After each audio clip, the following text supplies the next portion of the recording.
Hi, everyone. Welcome to the preview show delivered by FedEx. I'm Marty Snider from NBC Sports. This is Chris Rice from College Racing, also right here at NASCAR.com. Hey, it was a final off week for the Sprint Cup Series. But it definitely was. Yes, it was a final one. You know that because we're going straight from here until November. But a crazy Watkins Glen race. Denny Hamlin winds up winning. I want to address him winning first and the post-race activities. Huge burnout from Denny Hamlin. Obviously, a lot of talk about that in the off week in between.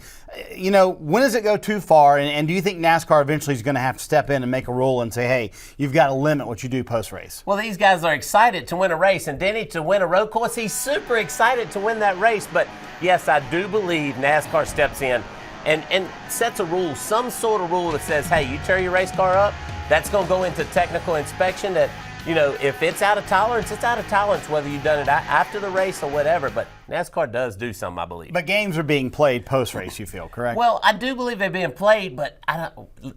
Can we say why? Yeah, exactly. I'm not sure we can or not, but teams are certainly, you can see, playing games after the race. All right, the big story coming out of Watkins Glen maybe wasn't that Denny won, but Brad Keselowski spinning Martin Truex Jr. at the end of the race, final corner. Now, Keselowski did go defuse the situation. He immediately walked to Martin Truex Jr.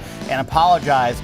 But does that come back and haunt him later in the season because we are so close to the chase? Yes, when they get into chase, I'm going to tell you, Martin Truex is going to look at that and go, hey, you know what? He spun me out at Watkins Glen. I'm just going to go at it. It doesn't matter. Brad Keselowski did go diffuse it. I'm telling you, it still doesn't matter. They're racers, and Martin Truex will never forget it. Hey, guess what this week is? It's Bristol, baby!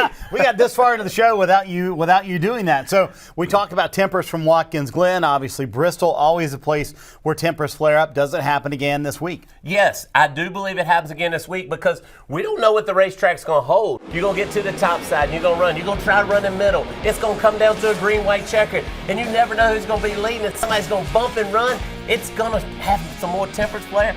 Who knows who wins a race? And Bristol's taken some action to make the bottom groove a little bit better this time around, so it could be a two-groove racetrack once again. Definitely the interesting thing at Bristol is we always seem to see guys up front that we don't normally tend to see. Danica Patrick runs well here. Ricky Stenhouse Jr. runs well here. Trevor Bayne, Chase Elliott had a great run in the spring.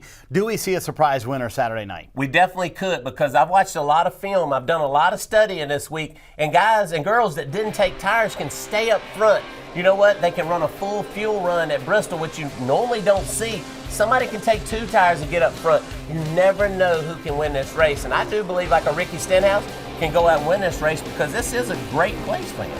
Closing in on the end of the regular season, just 4 races left before the chase cutoff and the chase begins. Want to check out the chase standings as of right now. And I really want to focus on the bottom couple of guys because this is really the danger area.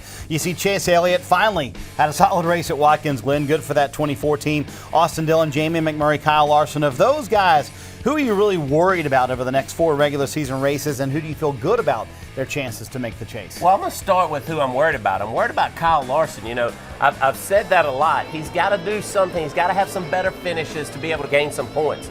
I love where Austin Dillon and Chase Elliott are sitting. Let's don't forget about Chris Buescher. I mean, he won the race at Pocono. He's closing in. He could take that final spot in the chase. And he's so close, just 3 points out right now. I think he finds a way to make up those 3 points, and that's going to eliminate another position there to be able to get in on the championship standings and just by points. All right, time to make some picks for this weekend's race at Bristol. What are you thinking? Well, let me think about this a minute. But I'm going to tell you, it's somebody that has been running really fast, freaky fast at late, but just hadn't closed in. I'm going to pick Kevin Harvick. This is a racetrack that Rodney Childress loves, Kevin Harvick loves. He's going to win a race this week. I got to give you credit. It's been a while since you picked Kevin Harvick as a winner. It definitely has. And by the way, I picked Brad Keselowski at Watkins Glen. He finished second. I know. He almost won the race. He tried to get there, didn't he? I'm going to go with this weekend with Matt Kenseth. I feel like Gibbs' car is tough to beat right now, obviously, and I think of that group, the best racer at Bristol. He just understands how to run well there for some reason. They all run well there, not just they all run well everywhere, right? Everywhere. And obviously he won at the concrete racetrack earlier this year at Dover, so I think Matt Kenseth is the guy to beat this weekend. Make sure you keep it parked right here on NASCAR.com all weekend long. Live leaderboards, in-car audio, and all the news updates before and after the Saturday night race at Bristol. Always an electric atmosphere. You don't want to miss it on NBC SN this weekend. We'll be back here next week on the preview show delivered by FedEx. Michigan, another low downforce test. Going to be fun to watch. But in the meantime, enjoy the Saturday night racing, everyone. It's Bristol, baby!